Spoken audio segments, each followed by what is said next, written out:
제도권 주식 분석입니다. 자, 개인 투자용 국채가 나온다는 소식에 궁금해하시는 분들 많으실 것 같아서 제가 결론을 명쾌하게 내려드리도록 하겠습니다. 쳐다볼 필요도 없습니다. 제가 중요한 부분들을 한번 말씀드려 볼게요. 1조 규모로 24년까지 6월 달에 판매가 되면서 일단 미래에셋에서만 전용으로 구매할 수가 있습니다. 자, 국채가 인기가 없습니다. 일단 기본적으로 한국 국채를 살 이유가 없어요. 수익률로만 봤어도 미국 국채는 4%가 넘어갑니다. 근데 한국 국채는 3.5%예요. 살 필요가 없다 보니까 개인한테 판매한다는 전략이긴 한데 이거를 세금 우대 형태를 띠면서 장기 투자로 여러분들의 안녕을 위한 그런 상품이다라고 포장을 예쁘게 해놨지만 내용을 보면 형편이 없습니다. 자, 분리과세가 14% 된다라는 것은 일단 하나의 타겟만 보시면 된다라는 건데 바로 금융투자 종합과세 되시는 분들한테는 분리과세 혜택이 생각보다 크기 때문에 일단 이 부분들 이외에는 전혀 볼 필요가 없다라는 겁니다. 자, 기본적으로 중도 환매 시에 혜택이 전혀 없습니다. 그리고 중도 환매를 하고 싶어도 1년 후부터 매도가 가능한데요. 이마저도 선착순이라고 합니다. 이거 어떤 형태인지 잘 모르겠지만 선착순이고 한도 내에서만 매도가 가능하다라고 하는데 그마저도 소유권 이전도 안 된다고 합니다. 상속이나 증여 외에는 일단 들어오면 나가지 말라라는 거예요. 이거는 제가 봐도 엄청나게 좀 불합리하다라고 판단을 하고 있습니다. 당연히 연복리를 얘기하면서 장점을 얘기하는데요. 연복리 당연합니다. 1년 투자해가지고요. 이자 나오면은 얘를 재투자하는 게 연복리예요. 결과적으로는. 근데 이 연복리를 혜택으로 하면서 참 짜내기를 하고 있는 상태고요. 자, 매년 1억 원까지 납입하기는 가능합니다. 그리고 수익률이 일단 기본적으로 3.5%대예요. 가상금리를 더해서 최종 금리를 산정한다라고 하지만 가상금리가 0.15입니다. 합치면 3.69예요, 여러분들. 3.69짜리 정기예금을 10년 동안 그 붙박이로 들어가 있는 겁니다.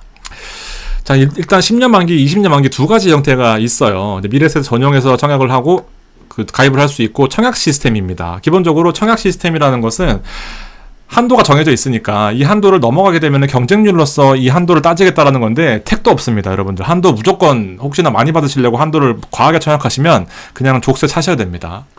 근데 이런 상태인 것 같고요. 절대로 저는 한도가 다 찰 리가 없다라고 생각합니다. 6월 13일부터 17일까지니까 요 사이에 어떤 이슈들이 있을지는 모르겠지만 아마 지지부진하다라는 얘기 계속 나올 것 같습니다.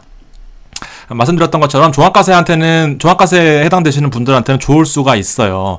많게는 50% 가까이 세금을 내야 되시지만 이 종합과세 대상자분들한테는 2억 원까지 분리과세 14%, 10% 더해가지고 15.4%까지만 세금을 내겠다라는 거니까 일단 이 부분은 혜택이 있습니다. 이 부분들한테만 혜택이 있어요. 나머지 절대 하시면 안 됩니다. 자, 기본적으로 담보대출이 안 되고요. 수익률이 고정입니다. 그리고 가상금리를 준다고 하지만 아까 보시는 것처럼 금리 인하 시기에 가산금리를 줄 가능성은 매우 낮습니다. 0.15로 지금 주는 상태거든요. 근데 금리가 더 낮아지면은 더 안 줄 가능성이 큰 거죠. 10년짜리 국채를 최근 추이를 보면은요, 금리 인상 인하와 크게 무관한 모습을 보여주고 있습니다. 미국 금리는 왔다 갔다 하고 있어요. 금리를 인하할 것 같다라면 금리 떨어지고요. 금리 인상할 것 같다라면 금리 인상됩니다. 수요와 공급이 명확하게 나누어지는 국면이 있다라고 한다면 한국 국채는요, 금리 떨어지면요, 바로 떨어질 것 같습니다. 일단 지금으로서는 고정된 형태다 보니까 언제 떨어질지 모르겠지만 일단 무조건 떨어진다라고 보는 거죠. 미국이 금리 인하할 거니까. 그래서 금리 인하가 가능성이 있는데도 국채 수준이 고정되는 건 좋습니다. 그렇지만 3.5% 정도로 10년, 20년을 투자한다라고 보면 됩니다. 그래서 시대를 역행하는 대표적인 상품인 거고요. 10% 하면은 3.6%다 보니까 금리가 30% 정도는 된다라고 쳐도 20년 금리를 연복리를 투자한다고 하면 한 80%에서 90% 나온다고 봅니다. 근데 이거는 연복리 어떤 걸 투자하더라도 대저선으로 무조건 나와요. 그러다 보니까 절대 하시면 안 된다라고 말씀을 드리고 싶습니다. 복리로 계속 투자하면요, 20년이면 이 정도 됩니다. 차라리 뒤에 말씀드리는 건 다른 거 하시는 게 좋아요. 그래서 시대를 역행하는 대표적인 상품입니다. 이거 아직도 하시는 분들 있을까봐 제가 핏대를 세우는 건데요. 참고로 나는 그래도 안전하게 하고 싶다 하시는 분들은 이거 하시면 됩니다.